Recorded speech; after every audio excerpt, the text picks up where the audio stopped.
Je zoekt de essentie eigenlijk van het landschap wat je nog op je netvlies hebt zitten. En het gekke is bij pelgrimstochten dat je eigenlijk soms het idee hebt dat je, en dat is natuurlijk ook wel een beetje zo, dat je van kerktoren naar kerktoren loopt.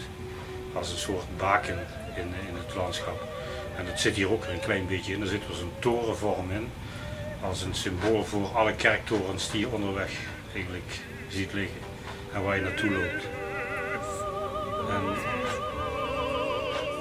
het andere aspect eigenlijk is dat je een werk, wanneer is het af, wanneer is het goed, dat weet je ook eigenlijk niet precies. En alle onvolkomenheden die je nog hebt in je werk, als je denkt dat het klaar is, dat is goed, want dat leidt alleen maar ertoe dat je opnieuw aan een werk begint om het nog beter te krijgen. En eigenlijk alleen die drang om dat ultieme werk ooit te maken, dat houdt je aan de gang.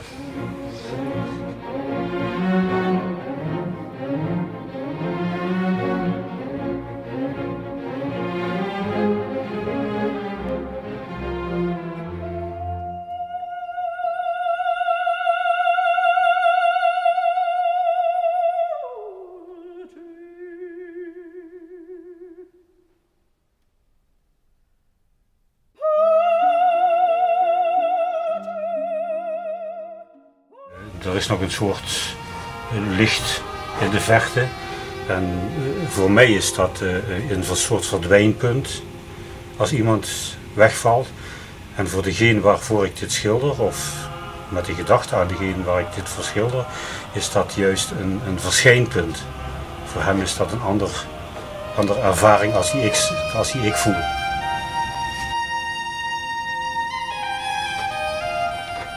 Het eigenaardige is dat ik altijd vanuit het landschap vertrek. Dus het heeft altijd wel te maken met wandelingen die er ooit geweest zijn of pelgrimstochten. En dat ik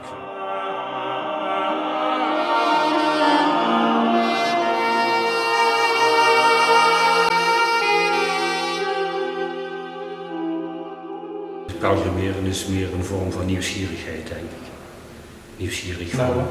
Nieuwsgierig naar jezelf, want je komt jezelf wel tegen als je lang onderweg bent in je eentje. Maar ook nieuwsgierig naar andere mensen die je ontmoet onderweg. Nieuwsgierig naar het landschap wat je niet kent. Nieuwsgierig naar waar je slaapt 's avonds, want dat weet je niet. Dat soort onzekerheden die trekken mij vooral. Wat voel je nu het meest? Pelgrim of schilder? Ik denk schilder, maar van de andere kant hangt voor mijn gevoel alles wat je doet een beetje samen. Voor mij zijn het niet allemaal los van elkaar staande dingen. De angst voor de dood, zei je, doet mij schilderen. Ben je zo bang voor de dood? Nee, eigenlijk niet. Nee, ik bedoel eigenlijk meer de angst dat er na je dood niks meer van je overblijft. Zoiets.